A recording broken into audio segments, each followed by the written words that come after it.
sur le contenu. Et quand on parle de guerre de contenu, vous vous rappellerez, nous avons parlé ici la semaine passée de la disparité, finalement, qui existe entre le contenu, notamment des algorithmes, le contenu des algorithmes, par exemple TikTok, qui sont très différents en Chine qu'en Occident. J'imagine que vous... Allez, je vais juste essayer d'éteindre tous mes appareils pour ne pas être dérangé. Donc voilà, on parle ici de la guerre des algorithmes. Je vous ai cité cet ancien cadre de Google, Tristan Harris, qui nous a, en fait, qui dans certaines interventions, déclaré ou plutôt exposé comment la Chine épargne sa propre population, ses propres enfants de certains contenus de TikTok, comment l'algorithme, il nous balance en Occident et par extension en Afrique un certain contenu qui est plutôt récréatif, plutôt divertissant, voire imbécilisant, alors que pour leurs enfants à eux, ils maintiennent plutôt du contenu éducatif, du contenu instructif, patriotique, historique, et si bien que j'avais beaucoup aimé cette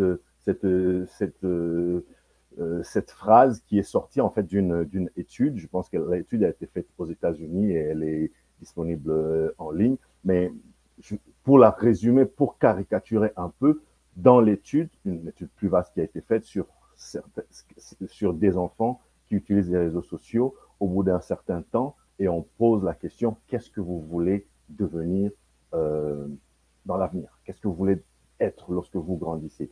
Et on se rend compte qu'il y a une beaucoup plus grande proportion en Chine, par exemple, d'enfants, d'adolescents qui disent « j'aimerais être astronaute, j'aimerais être scientifique d'une certaine manière ».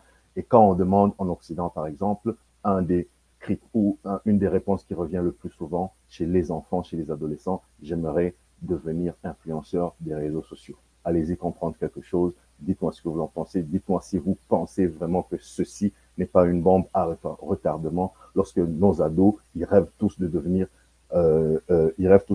influenceurs des réseaux sociaux, avec tout le respect que j'ai pour ce métier-là. Mais franchement, quand c'est une trop grande proportion de nos enfants qui rêvent à faire ça, alors qu'ils devraient plutôt rêver à devenir, je sais pas moi, artiste, médecin, astronaute et tout ce qu'on voit avec des enfants sous d'autres cieux, je pense qu'il y a quand même matière à s'inquiéter sérieusement. Je ne sais pas si vous, ça ne vous inquiète pas. Je vais juste regarder rapidement. Je pense qu'il y a un commentaire. Merci Hamza pour ton commentaire. Dis-nous, merci d'avoir trouvé ce contenu intéressant. Dis-nous si il y a un aspect en particulier que tu trouves intéressant qui pourrait nourrir la discussion. Qu'à cela ne tienne, merci beaucoup d'avoir pris le temps de réagir. Merci beaucoup d'avoir pris le temps d'intervenir dans ce contenu. Donc voilà où nous en sommes aujourd'hui avec l'état des lieux de ces réseaux sociaux. Et encore une fois, je vous l'ai dit la semaine passée, TikTok n'est que le sujet, le cas sous étude ici, à cause de tout ce qui se passe dans la presse depuis quelque temps, parce que TikTok est vraiment dans de l'eau chaude avec tout ce qui se passe. Mais voilà, TikTok est pris entre les feux d'une guerre qui dépasse peut-être TikTok. Et il faudrait tout simplement le reconnaître, savoir que les enjeux sont autrement plus grands. Et TikTok n'est pas le seul. Je n'exempte pas les autres réseaux sociaux. On parle un peu de manière interchangeable de TikTok, de Facebook, de YouTube, des autres réseaux sociaux, des temps d'écran, parce qu'il n'y a pas que les réseaux sociaux sur nos smartphones. Et tout ça, ça crée quand même un monde, une bulle dans laquelle, grands et petits, on s'enferme beaucoup trop souvent avec des résultats plutôt calamiteux à en croire ce que nous observons autour de nous. Mais c'est là aussi que vous entrez en discussion pour me dire ce que vous voyez autour de vous et si vous pensez que c'est absolument rédhibitoire, il n'y a plus de solution et c'est foutu. Parce que moi, la semaine passée, je vous ai même dit que j'ai comme l'impression qu'il y a un certain nombre de batailles qui ont déjà été perdues. Donc, tant qu'à faire, plutôt que d'essayer de combattre des batailles qui sont déjà perdues, autant se concentrer sur le contenu, sur ce que nos enfants vont regarder, sur ce que nos plus jeunes vont regarder, sur ce que nous-mêmes, on va passer le temps à regarder sur Internet, plutôt que d'être dans des décisions binaires, catégoriques, Internet ou pas Internet, réseaux sociaux ou pas réseaux sociaux, écran ou pas écran. C'est vraiment des discussions qui deviennent un peu dépassées parce que je ne sais pas si vous avez le choix. Et donc la guerre, moi je pense qu'elle est là, et ce n'est pas un hasard, les amis. Ce n'est pas un hasard. Si vous trouvez que c'est un hasard, dites-moi. Mais moi je trouve que tout ça est bel et bien orchestré. Et comme on peut le voir, la guerre, elle est vraiment multiforme. Elle peut bien être physique, mécanique, je parle des chars, biologiques, nucléaires. Il y a plusieurs manières de faire la guerre depuis la nuit des temps, à travers des armes nucléaires, des armes chimiques, des armes biologiques, des armes physiques comme des chars, des chars d'assaut, etc., mais aussi numériques. Et c'est vraiment de cela que nous parlons aujourd'hui, les amis. La guerre numérique, on est plein dedans. Et il n'y a ni de bonne guerre, ni de mauvaise guerre, à mon avis, parce que quand vous écoutez la justification de chaque empire, quand vous écoutez ce que chaque bloc nous donne comme explication pour mener cette guerre, eh bien, derrière, on peut trouver 1000 raisons pourquoi ils mènent la guerre. On peut trouver 1000 raisons pourquoi ils aimeraient, à travers cette guerre, préserver la survie de leur espèce, littéralement. Préserver la survie de leur espèce. Je ne suis pas en train d'exagérer ici, les amis. Je vous parlais des exemples des Chinois qui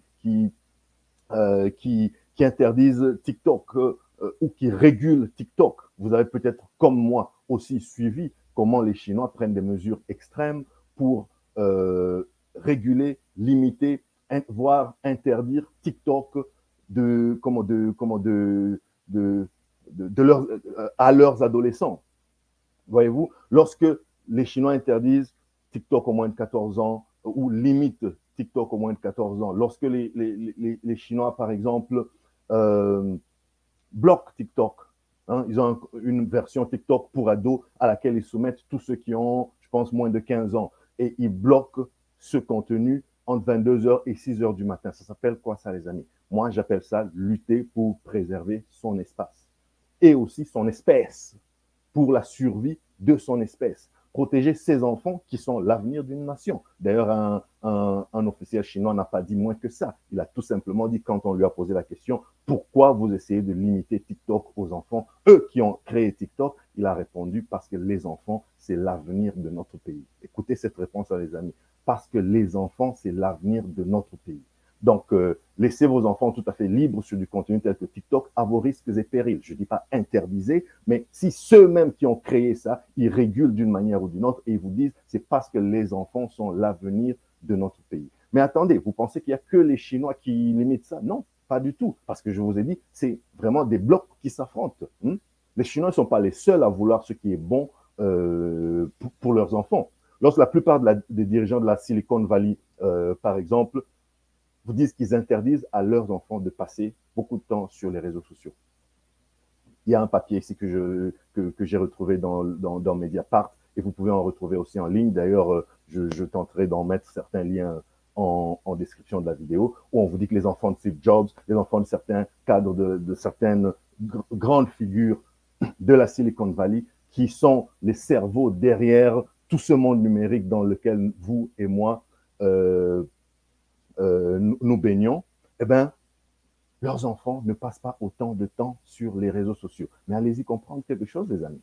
Allez-y comprendre quelque chose. Ce n'est pas pour dire qu'ils sont bons ou qu'ils sont mauvais, mais c'est pour dire que si même eux limitent leurs enfants, c'est bien qu'il y a quand même des enjeux auxquels vous et moi, nous devons quand même être conscientisés. Surtout nous, Africains, qui avons quand même une réputation, une fâcheuse réputation d'être plutôt des suiveurs dans les ères modernes, dans les espaces modernes de nouvelles technologies et tout, parce que bon, voilà, n'ayant pas toujours un contenu de qualité, voilà, et d'ailleurs on en reparlera, on est souvent à la traîne parce qu'on se retrouve à utiliser ce qui nous a été largué. Donc, rappelez-vous seulement que même dans la Silicon Valley, il y a carrément des experts qui, eux, ne veulent pas, et ce n'est pas n'importe lesquels, qui ne veulent pas que leurs enfants passent du temps sur les réseaux sociaux. Dans la guerre, les amis, je le disais, elle n'est ni bonne ni mauvaise, il me semble. Le tout, quand on ne peut pas l'éviter, c'est d'y être préparé.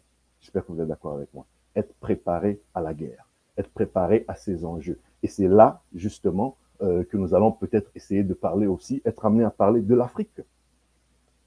L'Afrique.